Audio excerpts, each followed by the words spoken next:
नहीं सकता, मरते ऐसे। अरे भगवान ने मुफ्त में ऑक्सीजन दे रखी है, ले ऑक्सीजन की कमी पड़ रही है, भगवान ने सारा ब्रह्मांड भर रखा है ऑक्सीजन से, ले तो ले बावड़े।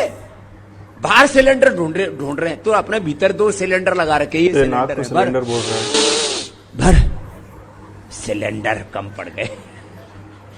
ये डॉक्टर साहब कहते हैं ये 2 सिलेंडर यहां लगा रखे हैं, 2 डॉक्टर इधर दे रखे हैं और ये 2 नर्सेज हैं। I don't know about you guys, but ये एक इनसेंसिटिव कमेंट था जो बाबा रामदेव ने थोड़े दिनों पहले किया था नेशनल टेलीविजन पे अपना योगा कराते कराते। I have seen patients, I have seen my grand mother suffering without oxygen and 1 month post Covid she अभी तक उनको कंसनट्रेटर लगता है। मछली से पानी को बाहर निकालते कैसे तड़पती है ना, पेशेंट वैसे तड़पते हैं ऑक्सीजन के बिना। And this is the comment this man is making. इसे कहते हैं स्टूपिडिटी एंड इसे कहते हैं इनसेंसिटिविटी। एंड आई नो हम सबकी फैमिली या रिलेटिव या नेबर में किसी न किसी को ऑक्सीजन की रिक्वायरमेंट हुई ही होगी, और हम सब ने देखा होगा कितनी मेहनत करनी पड़ी, कितना परेशान होना पड़ा उस ऑक्सीजन के लिए हम सबको।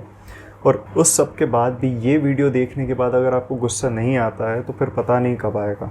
और ऐसा नहीं है कि बाबा रामदेव बेवकूफ़ है और बेवकूफ़ी में ये कमेंट्स कर रहे हैं, वो बहुत स्मार्ट बिजनेसमैन है, बहुत स्ट्रॉन्ग पॉलिटिकल सपोर्ट के साथ। थोड़े टाइम पहले इन्होंने 2 यूनियन मिनिस्टर्स के साथ अपनी दवा जो भी उसका नाम है कोरोनिल, वो प्रमोट की थी without any evidence, backed upon bye ये बेवकूफ़ी भरी इनसेंसिटिव बातें। और मैं आपको रिजल्ट बताता हूँ इस चीज़ का।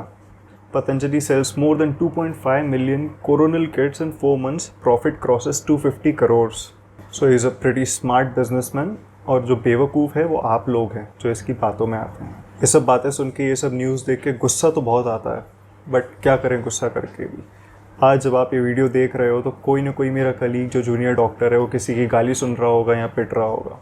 हम ध्यान नहीं देते इस चीज़ को, अगर छोटी होती है तो अवॉइड करते हैं because we have some work to do.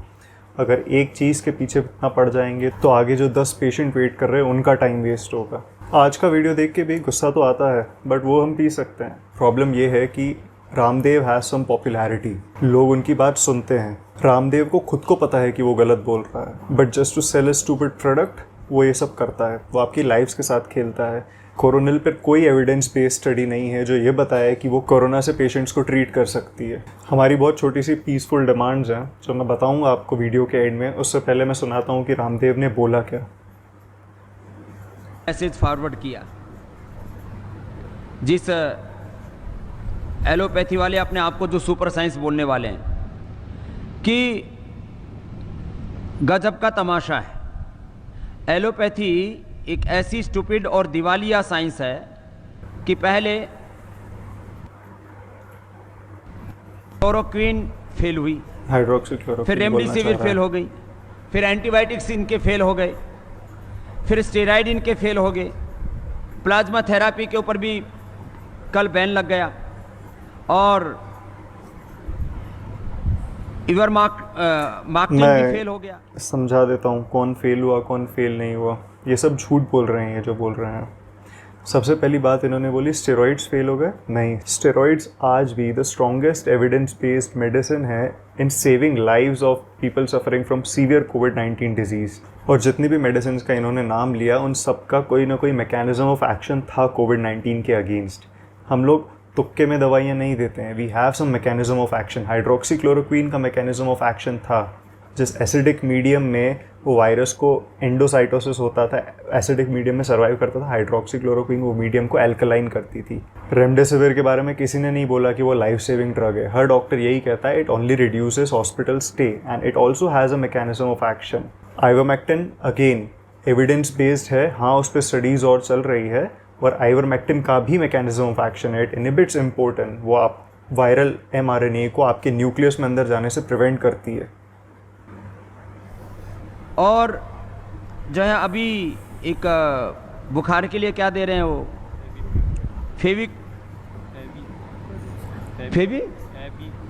Fevi flu, वो भी फेल है।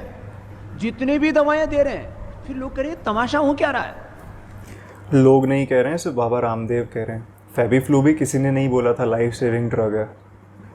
बुखार की दवाई उनकी कोई कोरोना के ऊपर काम नहीं कर रही, क्योंकि आप बॉडी का टेम्परेचर उतार देते हैं। टेम्परेचर जिस कारण से आ रहा है, उस वायरस को, उस इन्फ्लेमेशन को, उस बैक्टीरिया को, उस जो है अलग उस फंगस को, जो भी अलग अलग प्रकार के इन्फेक्शन से जिस कारण से बुखार हो रहा हो, उसका निवारण तुम्हारे पास में है नहीं, तो कैसे ठीक करोगे? इसलिए बुखार उतारना एक बहुत इंपॉर्टेंट स्टेप है कोविड-19 के ट्रीटमेंट में, क्योंकि बुखार मतलब आपकी बॉडी का टेम्परेचर आपके बेस लाइन टेम्परेचर से बहुत ज़्यादा होता है, और जब आपकी बॉडी का टेम्परेचर बहुत ज़्यादा होता है तो आपकी बॉडी की डिमांड बढ़ती है हर चीज़ के रिस्पेक्ट में। न्यूट्रिशनल डिमांड बढ़ती है, वाइटामिन्स की डिमांड बढ़ती है, मिनरल्स की डिमांड बढ़ती है, एज अ रिजल्ट उनकी डिफिशियंसी होती है।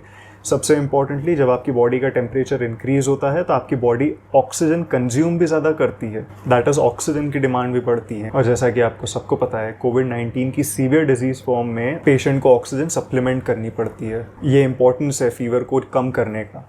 और रही बात कॉस्ट ट्रीट करने की, तो कोविड-19 डिजीज़ एक वायरल डिजीज़ है। वैसे भी 6 से 7 दिन में वायरस को बॉडी अपने आप एलिमिनेट कर देती है। और ओवरऑल अगर वायरल लोड बहुत ज़्यादा है तो रेमडेसिविर एक एंटीवायरल ड्रग है, जिसका मैकेनिज्म ऑफ एक्शन है आरएनए डिपेंडेंट आरएनए पॉलीमरेज जो कंपोनेंट है जो उसे मल्टीप्लाई करने में मदद करता है, उसे इनहिबिट करना। तो हाँ, कुछ हद तक वो काम करती है। वो मॉर्टैलिटी रिड्यूस नहीं कर सकती, क्योंकि मॉर्टैलिटी का कॉज ही कुछ और है। Viral load is not the cause of mortality. मैं एक बहुत बड़ी बात कह रहा हूं, हो सकता है इसके ऊपर कुछ लोग विवाद करें। ये जानबूझ के कह रहे हैं। ये लाखों लोगों की मौत एलोपैथी की दवा खाने से हुई है। जितने लोगों की मौत हॉस्पिटल न जाने के कारण से हुई है, ऑक्सीजन न मिलने के कारण से हुई है, उससे ज्यादा लोगों की मौत ऑक्सीजन के बावजूद हुई है, दवा एलोपैथी की दवा मिलने के बावजूद हुई है, स्टीराइड की वजह से हुई है। अब ये बहुत गलत क्लेम किया है और बहुत बड़ा क्लेम किया है बाबा रामदेव ने। बोल रहे हैं एलोपैथी के कारण लोगों की डेथ हुई है, ऑक्सीजन ना मिलने, एम्बुलेंस ना मिलने के कारण डेथ नहीं हुई।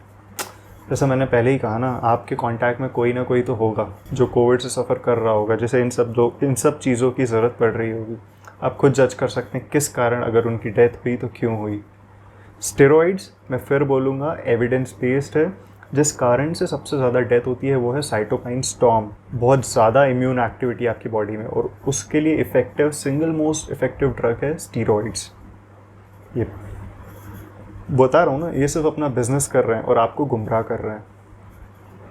ये कोई ताली बजाने की बात नहीं है, वैसी बात बता रहा हूँ। ये पीड़ा की बात है कि लोग समझ ही नहीं रहे करें क्या। इसलिए अभी लाखों लोगों की मौत का कारण एलोपैथी है। आप कहेंगे फिर, मैं कहता हूं एलोपैथी साइंस पूरी खराब नहीं है। मॉडर्न मेडिकल साइंस का हम स्वागत करते हैं। साइंस और टेक्नोलॉजी का विरोध नहीं है। उसमें जो प्रयोग किए जाने वाले जो अलग अलग जो मेडिसिन्स हैं, जो उसकी अलग अलग थ्योरीज हैं, जो उसके अलग अलग फाइंडिंग्स हैं, जो अलग अलग उनकी झूठी रिसर्च हैं, उनका विरोध है। झूठी रिसर्च है। देखिए, कभी भी ICMR ने रेमडेसिविर, फैविपिराविर या कोई भी दूसरी ड्रग को इफ़ेक्टिव ट्रीटमेंट नहीं माना है। ये सब ऑफ लेवल और इमरजेंसी यूज़ हो रही है एज एन ट्रायल्स। तो हाँ, हम स्टडी करते हैं इन सब ड्रग्स की, और जब ये ड्रग्स देते हैं तो पूरे एथिक्स का ध्यान रखा जाता है कि first and foremost the drug should be safe. That is the phase 1 of clinical trial. हम सेफ्टी देखते हैं और ये सब ड्रग्स उसमें पास हो चुकी है। So we are not doing any harm to the patient. Yes, we do clinical studies, we study the effect of drug on various patients. हर कोई अलग अलग होता है, हर पेशेंट सब्जेक्टिव होता है, और अगर वो ड्रग इफेक्टिव नहीं निकलती है तो एक्सेप्ट भी करते हैं कि हाँ, वो ड्रग इफेक्टिव नहीं थी और उसे प्रोटोकॉल से हटा देते हैं। ऐसी बकवास बातें नहीं करते हैं और कोरोना ला के प्रमोट नहीं करते हैं 2 मंत्रियों के साथ। कोरोना के बाद कुछ लोग हॉस्पिटल्स में गए, कुछ ने घरों में ही ठोक ठोक के दवाइयां खाई हैं, मुट्ठा भर भर के। होम क्वारंटीन के दौरान डॉक्टर की सलाह लेकर के दवा खाओ, और सलाह दे रहे हैं वो ये सब जहर खाने की। तो उसमें डॉक्टर्स की कोई गलती नहीं है। अगर हॉस्पिटल बेड्स की फैसिलिटी नहीं है, आप लोगों के पास एम्बुलेंस की फैसिलिटी नहीं दी है गवर्नमेंट ने, तो डॉक्टर घर पे ही प्रिस्क्राइब करेगा मेडिसिन। सीवियर से सीवियर ट्रीटमेंट घर पे करें। जहर किस बिहाफ पे बोल रहे हैं? जैसा मैंने बताया ना, फेज़ 1 क्लिनिकल ट्रायल में सेफ्टी इस्टेब्लिश हो जाती है। तो ये जो भी ड्रग्स के लिए बोल रहे हैं जहर खा रहे हैं, ये ICMR पे क्वेश्चन उठा रहे हैं, ये drug controller general of India पे क्वेश्चन उठा रहे हैं। हम लोग तो अप्रूव नहीं करते, हम मेडिकल प्रैक्टिशनर्स हैं। हम लोग अप्रूव दवाओं को डोसेज के अनुसार टाइट्रेट करके पेशेंट को देते हैं। फेज़ 1 क्लिनिकल ट्रायल जो सेफ्टी इंश्योर करता है उस पर ठप्पा गवर्नमेंट ही लगाती है। कोरोना के बाद कोरोना तो नेगेटिव कर लिया, वो तो अपना आप ही नेगेटिव हो रहा था, उस दौरान अपना बिगाड़ और कर लिया। क्या कर लिया? लीवर खराब कर लिया, डायबिटीज कर ली, फेफड़े खराब कर लिए, 25%, 50%, 70% फेफड़े खराब कर लिए, बीपी बढ़ा लिया, दिमाग की परेशानियां खड़ी कर ली, नींद नहीं आती है, न्यूरो प्रॉब्लम्स हो गई है, एंजाइटी हो गई है, डिप्रेशन हो गया है, किसी को ब्रेन स्ट्रोक हो रहा है, किसी को कार्डियक अरेस्ट हो रहा है, किसी को रेस्पिरेटरी सिस्टम का फेलियर हो रहा है। गॉड नोज ये किस बिहाफ पे कर रहे हैं, क्या एविडेंस है इनके पास? और अगर इनके पास एविडेंस है तो इनको केस करना चाहिए सुप्रीम कोर्ट में एलोपैथिक डॉक्टर के अगेंस्ट कि हम लोगों की मेडिसिन से ये सब चीज़ें हुई है, सबूतों के साथ। ये यहाँ आके जो पहली बात तो ये इतने लोग बैठे कैसे हैं यहाँ पे, मुझे समझ में नहीं आ रहा है। कोई कोविड प्रोटोकॉल है कि नहीं? Covid is an airborne disease now. अगर वहाँ पे बैठे ये लोग बातें भी कर रहे हैं आपस में या कुछ बोल भी रहे हैं तो एरोसोल कंटेन्स कोविड-19 पार्टिकल्स, वो उस एरिया में, रीजन में रह सकते हैं। गॉड नोस किसने इनको परमिशन दी है। किसी को रेस्पिरेटरी सिस्टम का फेलियर हो रहा है, किसी की शुगर 400-500 बढ़ गई है, किसी को इम्यूनो सप्रेशन हो गया है, और आर्टिफिशियली इम्यूनिटी बढ़ाने के लिए तो दवाई ली एलोपैथी की। उससे लोगों के भीतर ही एक अंदरूनी संघर्ष हो रहा है। अब एक तरफ नेचुरल जो हमारी इम्यूनिटी बढ़ती है, वो नेचुरल इम्यूनिटी हमारी ताकत है, और ये जो बाहर से जो एलोपैथी में सो कॉल्ड जो मल्टीविटामिन्स खा रहे हैं, जो केमिकल वाले विटामिन सी और जिंक, जो केमिकल वाले अलग अलग प्रोटीन डाइट, केमिकल वाले अलग अलग जो है विटामिन्स, मल्टीविटामिन्स, और उनसे हो क्या रहा है? उससे एक बार तो लगता है कि ताकत सी आ गई है, और वो जो आर्टिफिशियली इम्यूनिटी को बूस्ट करते हैं, फिर कोरोना के कारण से जो आपस में दोनों में संघर्ष होता है तो ऑटोइम्यून डिजीज हो रही है। क्या? कौन सी? माने अपनी इम्यूनिटी अपने शरीर के खिलाफ काम कर रही है। अपनी इम्यूनिटी अपने शरीर के खिलाफ जब काम करती है तो जो कोरोना के अंदर होता है, कोरोना ये क्या करता है? गलत सिग्नल पास ऑन करता है और अपनी जैसी कॉपी तैयार करता है। कोरोना शरीर में जाकर के बच्चे पैदा नहीं करता, ये मच्छर संतति नहीं पैदा करता वहां, या ये अपने जैसी कॉपी तैयार करता है, सिग्नल भेजता है किसको? हमारे ही बॉडी की कोशिकाओं को। सी गॉड नोज ये क्या कहना चाह रहे हैं, बच्चे पैदा नहीं करता, अपने जैसी कॉपीज करता है। पता नहीं कहाँ से ज्ञान प्राप्त करके आए हैं ये। ऑन रिकॉर्ड मैं ये बोलता हूँ, ये जो भी बोल रहे हैं एक भी शब्द इसमें सही नहीं है, एक भी शब्द। बहुत गुस्सा आता है ये वीडियो देख के, और आई एम श्योर आपने अगर ऐसे कॉन्सिक्वेंसेस फेस करे हैं जिसमें आपको प्रॉब्लम हुई है तो आपको भी आ रहा होगा गुस्सा इन फालतू बातों पे। तो अभी मैं शेयर करता हूँ कुछ ट्वीट्स आपके साथ जो डिमांड की है। सबसे पहले resident doctor association Safdarjung hospital ने 21 मई को यानी कल डिमांड रखी थी। उसके बाद जूनियर डॉक्टर एसोसिएशन एम्स और इंडियन मेडिकल एसोसिएशन ने कुछ डिमांड्स रखी हैं। उस डिमांड में इंडियन मेडिकल एसोसिएशन और दूसरे एलोपैथिक डॉक्टर्स दो ही ऑप्शन देते हैं। रामदेव के बहुत अच्छे friend health minister, honourable health minister Harshvardhan, doctor Harshvardhan को, कि या तो जो ये बाबा रामदेव एक्विजिशंस लगा रहे हैं ये आप एक्सेप्ट कर लें और पूरा एलोपैथिक मेडिकल सिस्टम डिसॉल्व कर दें, और नहीं तो बाबा रामदेव को एपिडेमिक एक्ट के अंडर बुक करें। एंड हम इनके जैसे बेवकूफ़ नहीं हैं। हम समझते हैं कि आयुर्वेदिक अपनी जगह काम करती है, होम्योपैथी अपनी जगह काम करती है और एलोपैथी अपनी जगह काम करती है। हम हर मेडिकल साइंस को रिस्पेक्ट करते हैं, लेकिन जब बात आती है सबसे ज़्यादा डेवलप्ड और साइंटिफिक मेडिकल साइंस की तो वो एलोपैथी ही है। Thank you. चलो भर लो, तुम्हारी किसी के भी ऑक्सीजन की कमी पड़ जाए तो मुझे बता देना।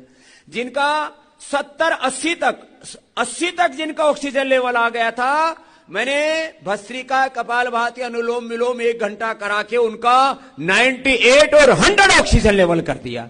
लेकिन अरे हौसला तो रख, मरा जा रहा है। मर गए बाबा जी, मर गए, बेड कम पड़ गए, हॉस्पिटल कम पड़ गए, दवा कम पड़ गई, शमशान कम पड़ गए फूकने के लिए।